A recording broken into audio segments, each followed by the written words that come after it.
জাতীয় নির্বাচনের আগে এখন সবচেয়ে বেশি আলোচনার বিষয় গণভোট।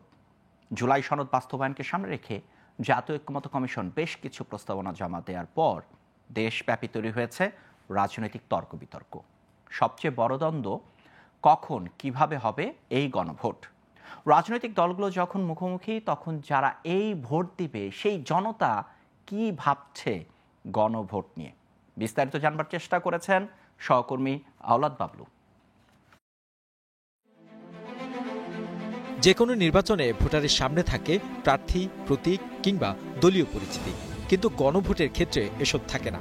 থাকে কিছু প্রস্তাবনার ভিত্তিতে প্রশ্নের পক্ষে বিপক্ষে ভোটারকে হ্যাঁ কিংবা না মত দিতে হয়। গত মঙ্গলবার ঐক্যমত্য কমিশন জুলাই সনদ বাস্তবায়ন পদ্ধতির সুপারিশ সংক্রান্ত দুটি খসড়া প্রধান উপদেষ্টার কাছে জমা দিয়েছে, যেখানে গণভোট নিয়ে ব্যালটে কি প্রশ্ন থাকবে তার উল্লেখ আছে।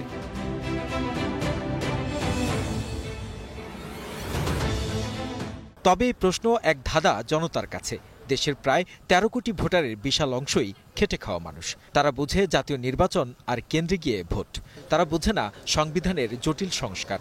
হ্যাঁ বা না ভোট, তাই তাদের কাছে এক দুর্বোধ্য প্রশ্ন। গণভোট আমি চিনি না, জানি না গণভোট কি হবে। বুড়াবুড়ি হইব, আমরা ভোট গিয়ে গণভোট কে আগে যাবা দিয়ে আইছি সুন্দর মতন, এবার দিয়ে দেয়। গণভোটটা যে কি তাই তো আমরা এখনো বুঝি না।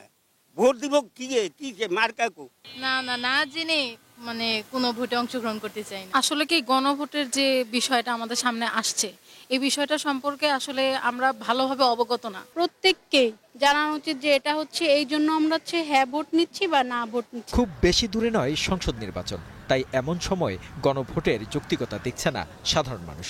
বলছে এমন সিদ্ধান্তে সরকারের অর্থ নষ্ট ছাড়া আর কিছুই নয়। এখন সেই জায়গাটা ঐক্যমত্যে তারা না আসতে পারে, এখন হচ্ছে গণভোটে যাওয়ার একটা চক্রান্ত আমি মনে করবো। এটা চক্রান্ত আমি মনে করি। এই গণভোট করে তো কোনো আয়োজন করে কোনো লাভ নেই, অযথা সরকারের টাকা নষ্ট করা। বাংলাদেশে এ পর্যন্ত গণভোট হয়েছে ৩ বার। প্রথম দুটি ছিল তৎকালীন ক্ষমতাসীন ব্যক্তি ও তাদের কর্মসূচির প্রতি আস্থা সংক্রান্ত। তৃতীয়টি হয় রাষ্ট্রপতি শাসিত সরকার ব্যবস্থা থেকে সংসদীয় ব্যবস্থায় রূপান্তর নিয়ে। জুলাই সনদ বাস্তবায়ন আর তারই আলোকে জাতীয় নির্বাচনের দাবিতে এখন সামনে এসেছে গণভোট। হ্যাঁ না এই ভোটের প্রক্রিয়ায় প্রস্তাবিত প্রশ্নগুলো সাধারণ মানুষ যদি নাই বুঝে, তাহলে গণভোটের বাস্তবতা আসলে কতটা? আওলাদ বাবলু, গ্লোবাল টেলিভিশন, ঢাকা।